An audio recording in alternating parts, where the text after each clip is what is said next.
Hello again, and welcome to my channel. This evening I watched a short video of a woman embracing for the last time her baby, her daughter. Her daughter was scheduled for an induced coma, after which she passed away. And the video was depicting the struggle of this young mother to let her baby go. It really moved me and made me cry. Also made me question, why do I pursue this avenue of practicing meditation? What's the end goal? I kind of parroted out because I've heard from others saying that I do this to alleviate human suffering in myself, I guess, and maybe if I get a chance in others. But also I can't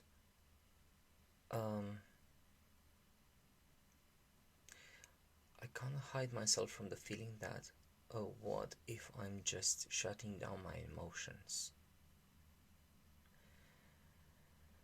So now my meditation practice will be focused more on integrating all emotions, sadness, also anger, fear, happiness, in a broader frame. So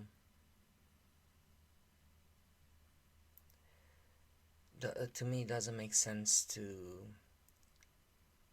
learn this practice only to become less and less in contact with what I think makes me human.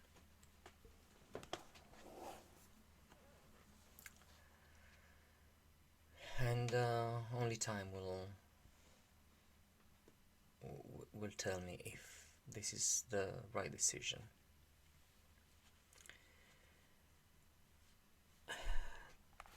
Tonight I'm gonna be carry on reading the next chapter from the 7-point mind training of written by Wallace. So this is gonna be section establish the nature of the path in the sphere of the foundation of all.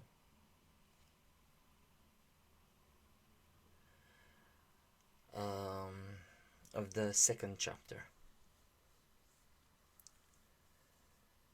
And I'll be reading all this having in mind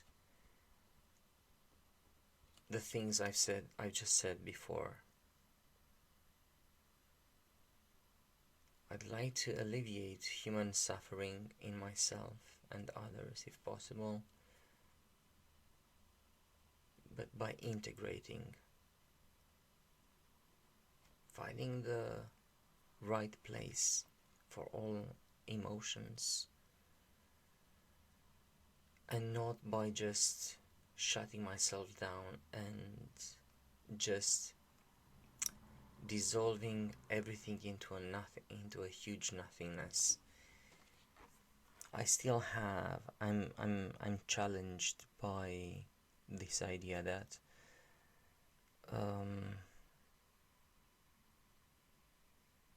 the underlying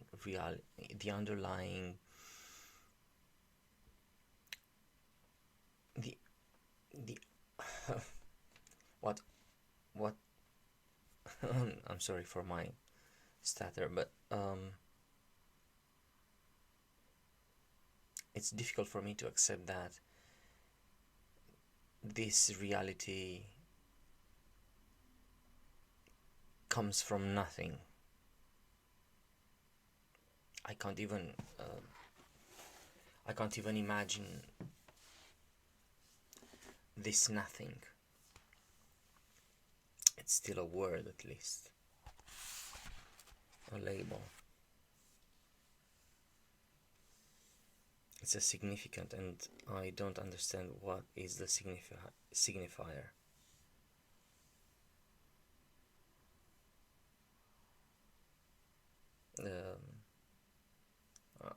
I think I used correctly the terms. This label is the signifier of something else, and that's something else. I don't know what it is. Okay, I'll start reading now. So as usual, I'll be reading this at first. This is gonna be my first reading of this section. So all my I'll try to process the information here in front of whoever is watching. Once we have arrived at this point, honestly, with insight and intelligence, the nature of the meditative practice shifts.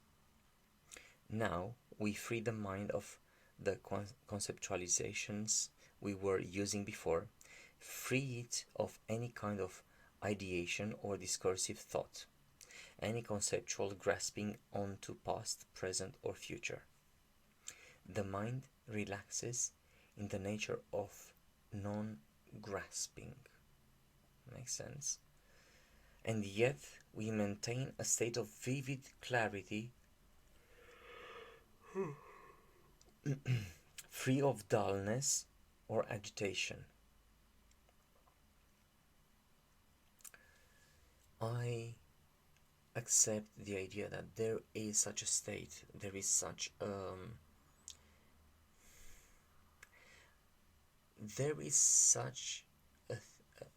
phenomena, a state, yeah, completely different from any other state I know, that is similar to a sort of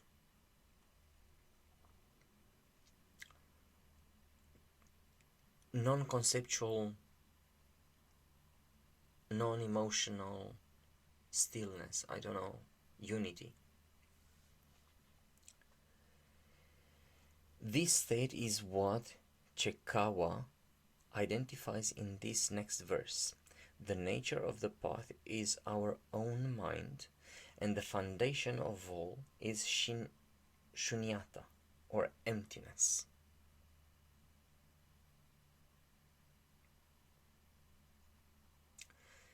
Now I'm thinking, do I empty myself of myself? Moreover, do I empty myself of myself and the inner self and the outer selves and all the labels? Because this is a non-conceptual process. If it's a process, it's not conceptual.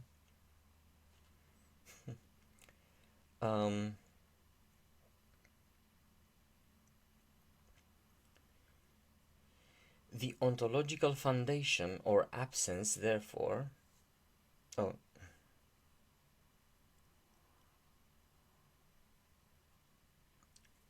start again. The ontological foundation of all phenomena is emptiness of inherent existence. And from emptiness arise myriad phenomena, whether objective, subjective, or transcendent. Having arrived at the awareness of that emptiness, so there is a sort of awareness that connects us to that emptiness. So how does our awareness hooks? How does our awareness hook on this emptiness?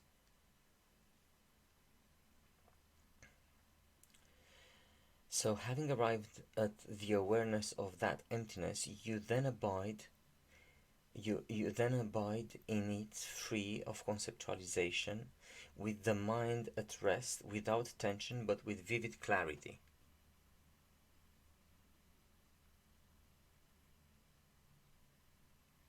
Interesting. So he's hypothesizing that vivid clarity is something else than concepts. And I'd give this to him. So there might be a different kind of process that I don't know yet. I have an intuition it might be something like that. Vivid clarity.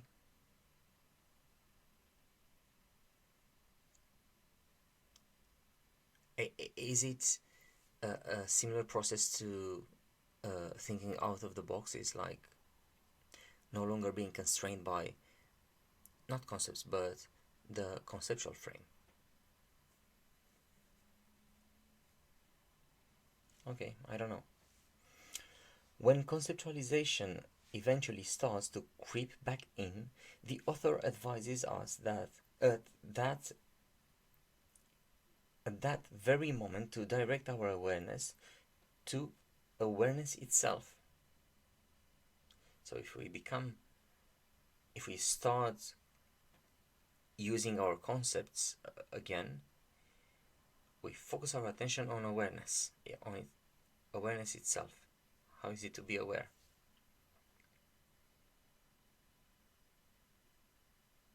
So you reiterate the awareness process. Look right at the conceptualization and, as it vanishes, maintain the awareness, once again bringing to mind the experience of emptiness. Very challenging to bring into your mind experience of emptiness. Abide there, he says, relaxing in the sphere of reality, and thereby liberate your mind. He also encourages us to limit this phase of the meditation to relatively brief periods. This avoids the spaced out, non-conceptual state we have all experienced, where the mind is peaceful but not very clear, with no real vividness or insight. Very, very interesting this. You don't want to fall asleep. You don't want to relax in that near vividness, near clarity. It's all near.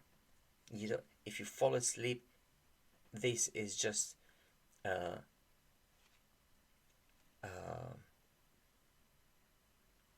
stains somehow the clarity of the state.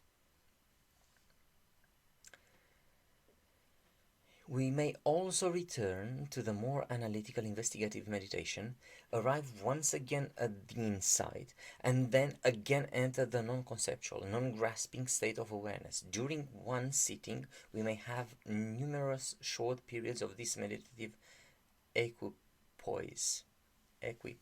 Sorry, I don't know this word. I'll look for this.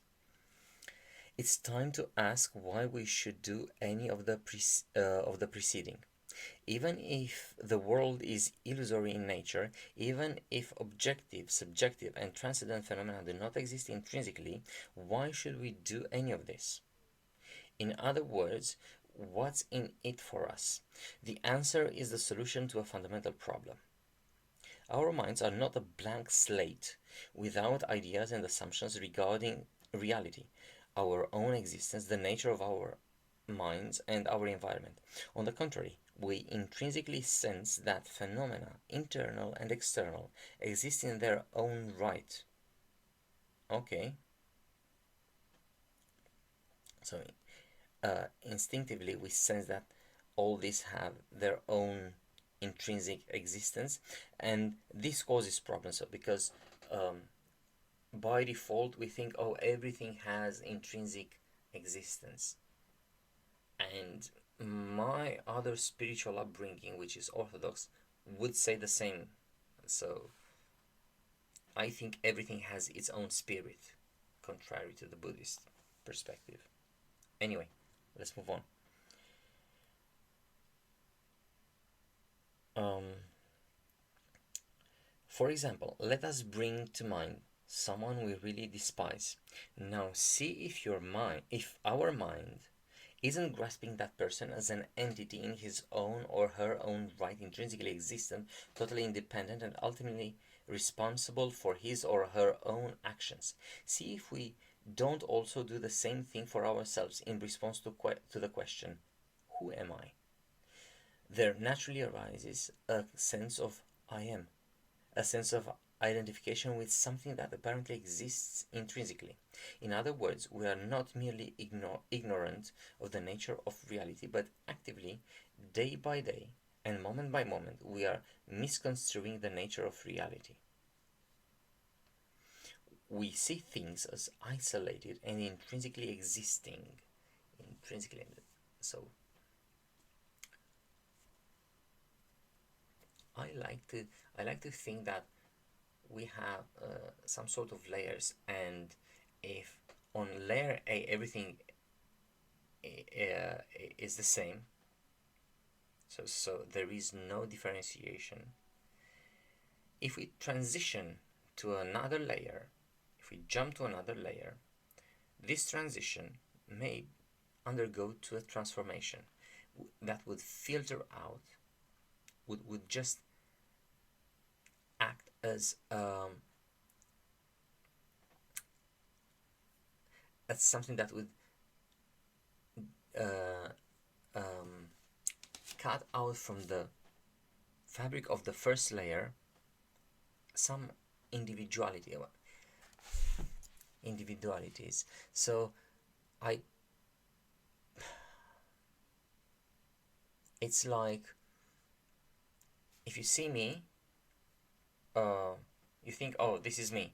But if I find a hole in a wall, in a fence, wooden fence, if I put my finger through the hole, everything that you see on the other side is my finger, and that will be still the exponent of myself. That will be the placeholder that would be my identity. So that would contain my identity. So when something manifests apparently different than other thing, I rather perceive a different manifestation of the same unity. And this, I don't call it emptiness. For me, emptiness is very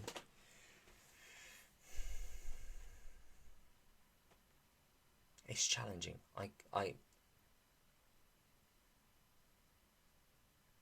It's challenging. I think it's misleading, this term.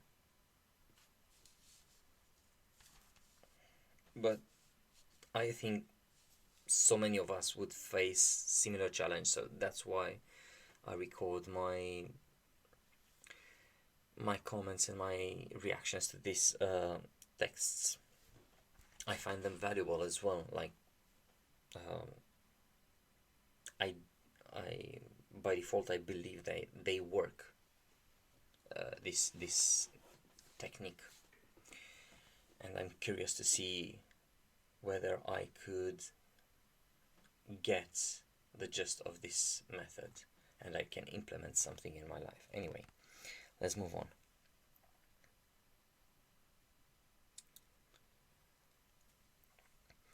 In other words, we are not merely ignorant of the nature of reality, but actively, day by day and moment by moment, we are misconstruing the nature of reality. We see things as isolated and intrinsically existing. We reify our own existence and that of friends, loved ones, indifferent people, enemies, the environment itself. And here is the real crux of the matter. This reification is fundamentally out of accord with reality. It creates distortions in the mind and enhances the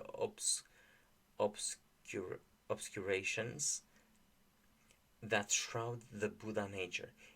Okay, so the Buddha nature is emptiness. But now we're no longer talking about emptiness, we are talking about Buddha nature. Okay.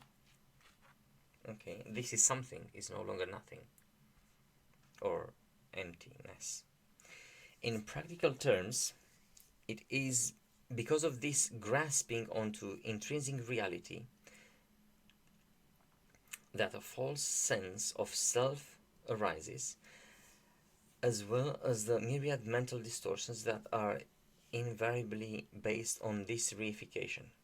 Jealousy, hatred, resentment, anger, craving, pride, conceit, fear, anxiety, all of these afflictions are based on a misconstruing of reality.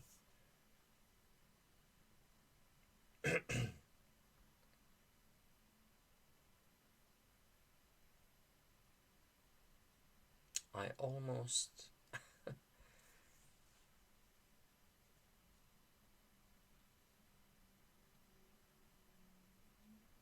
I I disagree with this. I disagree profoundly.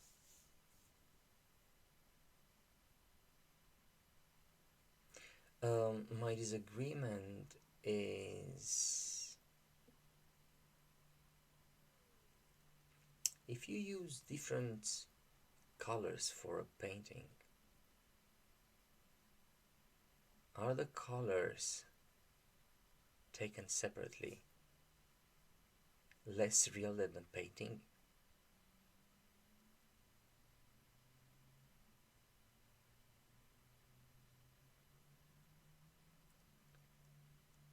No, I just something is wrong.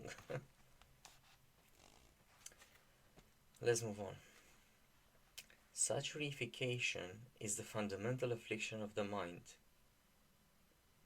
and the realization of emptiness cultivated through this practice acts as an antidote to the fundamental misconstruing of reality. Okay, it heals the mind by bringing it into accord with reality. In so doing, it attenuates the mental afflictions that are based on that dynamic ignorance until finally they vanish as the Buddha nature is unveiled. So we are looking to something now. We're aiming towards something, towards Buddha nature. So instead of being jealous, we are aiming towards Buddha nature. It's very different than having emptiness as a goal. Very different. In other words, here lies the path to freedom, freedom from suffering and from the evil. Again, free, to me, freedom from suffering, it's a bit, it's a shallow it's a shallow concept. I don't think you're.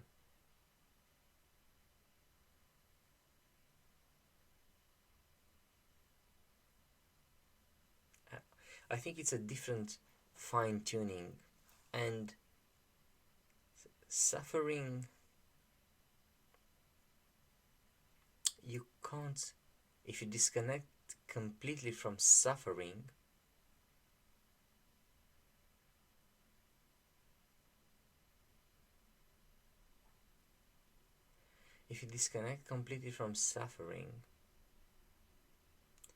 to me something is wrong, because I think from any point you can achieve Buddha nature, including suffering. Buddha nature will be intrinsically not existing, it will be in contact with suffering. This is how I see it. And there is a journey from suffering to Buddha nature.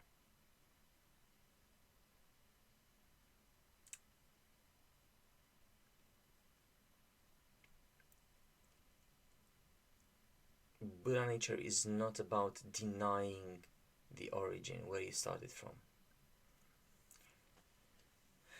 Buddha nature is, to me, is more inclusive, is more integrative, has a more integrative function. These paragraphs, they rather tell me, oh, you should get rid of these emotions because they are just fake reality. They are between you and the reality, which I don't see it like that.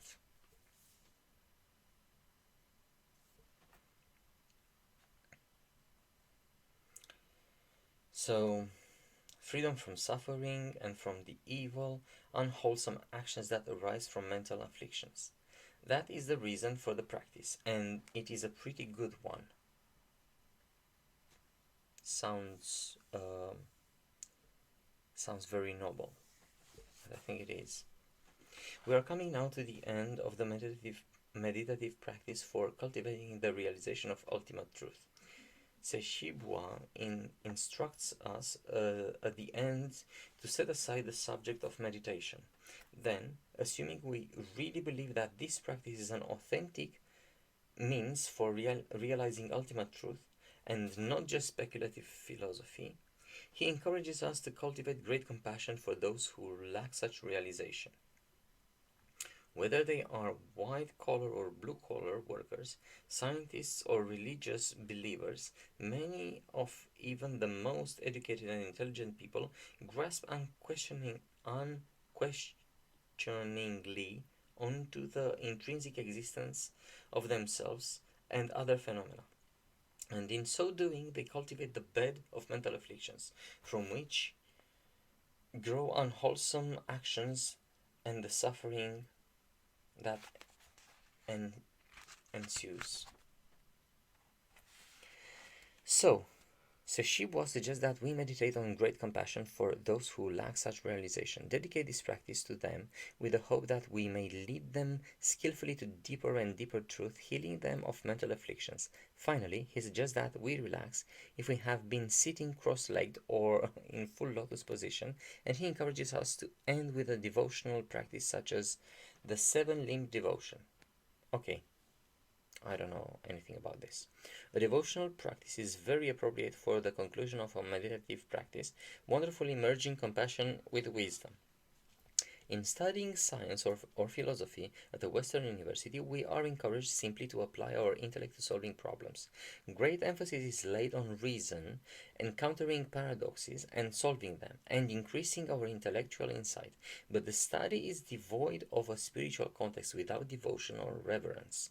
It bears no ostensible relationship to spiritual awakening. On the other hand, in many of the world's religions, we find great emphasis on devotion, prayer, humility, and the cultivation of loving kindness. But there is often an absence of any analytical investigation into the nature of reality, the mind, or transcendent experience. All too often, we find religious people disper, uh, disparaging reason and delighting in unnecessary paradoxes in the name of revelation. Instead, we see here something that merges the two. We can begin with devotions and prayers, asking the ultimate being as Manjushri or in any other form, as Manjushri or in any other form, to bless us with understanding that is vivid and deep. Bless us that through our investigation into the nature of reality, our minds may be healed and we may lead others out of suffering. We then engage in the meditative practice and at the end, once again, cultivate great compassion, dedicating to others the merit of our investigation.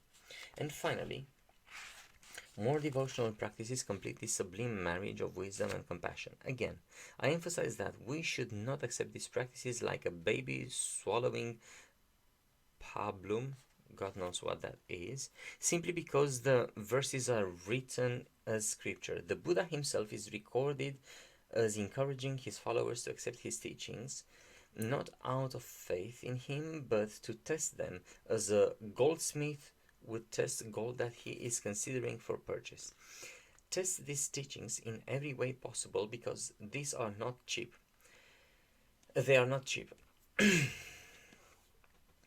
If a goldsmith must pay dearly for a price of metal, he wants to be convinced that he is getting pure gold. Likewise, if we are investigating something as precious as our own lives, we want to be very sure that we are investigating wisely. And it is our lives that we are investigating, even if our formal practice is limited to an hour or two each day. Hopefully, we are 15 minutes in my case. Hopefully, we are weaving our spiritual practice into the whole fabric of our waking day, so that there is no dichotomy between our work a day lives and our spiritual lives. Further, because we are following one type of practice, we are not following myriad others. If we are buying this piece of metal, we are not buying all the metal that is being sold by others. I heard this idea when I was studying psychoanalysis. Someone told me, when I asked about one of my clients how to work with that person, I've been told by another psychoanalyst, to whom I said, maybe I should add some other techniques, because I was exposed to neuro-linguistic programming, which I found it very similar to the Buddhist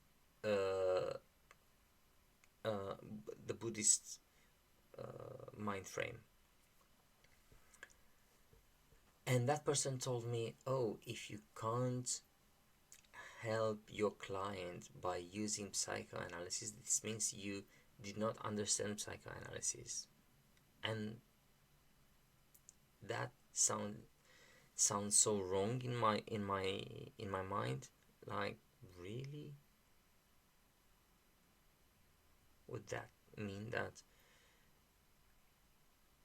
Maybe. I'm not saying no, but only because, so if I don't have the psychoanalytical tool, should I stop myself? Should I prevent myself from using another tool that I find quite useful and at hand to sort myself out?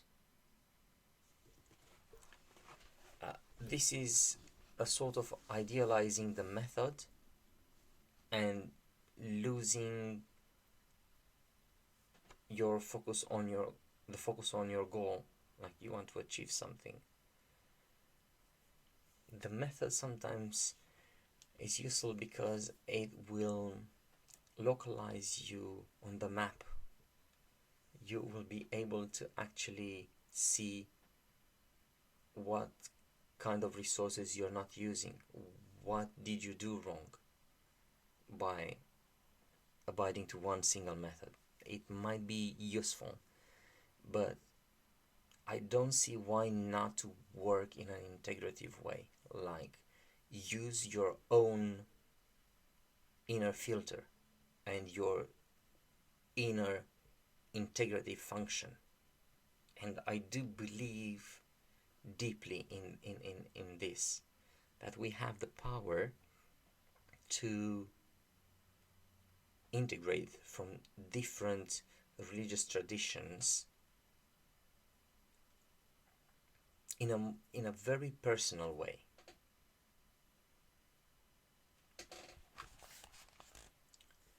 And I don't think that's wrong.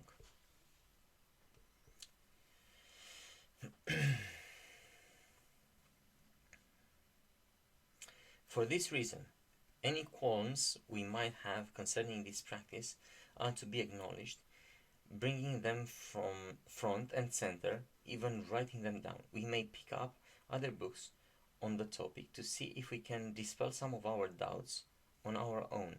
Once we feel that we have clarified an uncertainty, we can check with an experienced teacher whether our insight is in fact accurate, or whether it is slightly or even totally off the mark. Frequently, the most effective way to confront and work through uncertainties is to discuss them with someone who is well grounded in both the theoretical and practical aspects of the teachings.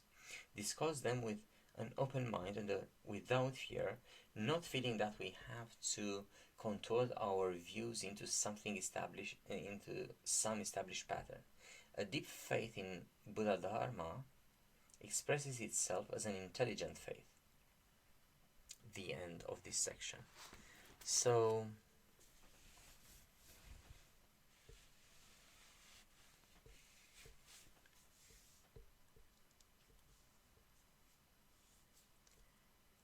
is this practice appropriate for a woman who loses her daughter? Is this practice appropriate in that moment? How would this practice might be adjusted to that situation?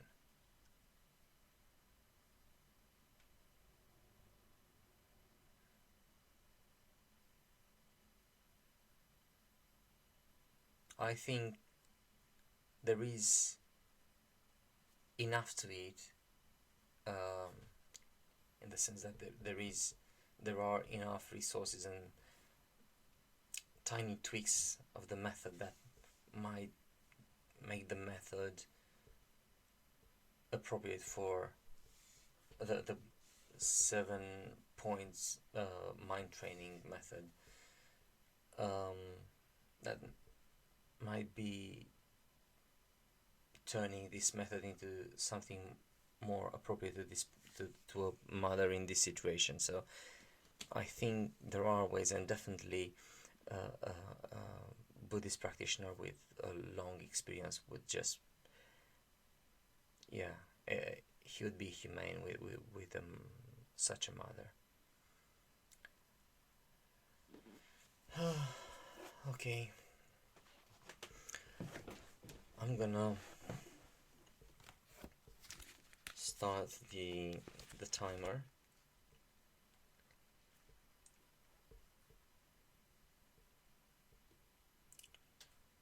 And I'll have another 15 minutes meditation. Please join me if you feel so. So let's find again a relaxed position. Start by focusing on your breath and welcome any thought that comes to your mind. But remember to come back to your breath. And then pay attention to the thought that comes into your mind, and then remember to come back to your breath.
similar feedback as before, but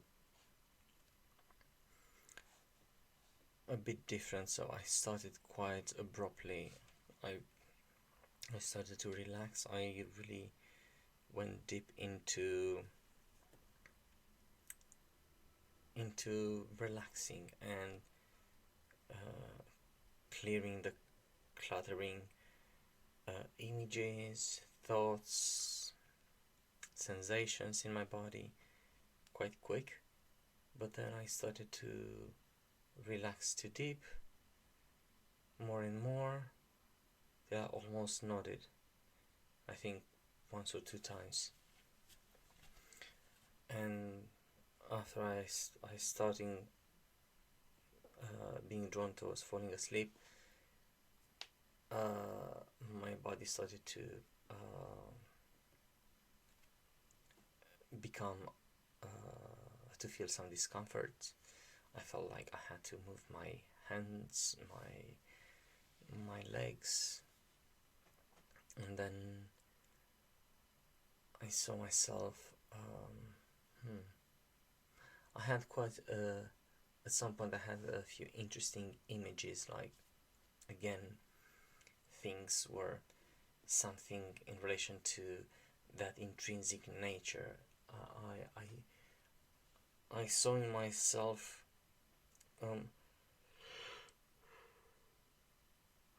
a number of spheres, something similar to a Merkaba tree, and yeah, I've seen inside myself a number of spheres in relation to each other, and that's the image that I have when I think of, oh, I'm not an unity, I'm a multitude of an infinite multitude of some other things. And that's, for me, this is what works better than emptiness.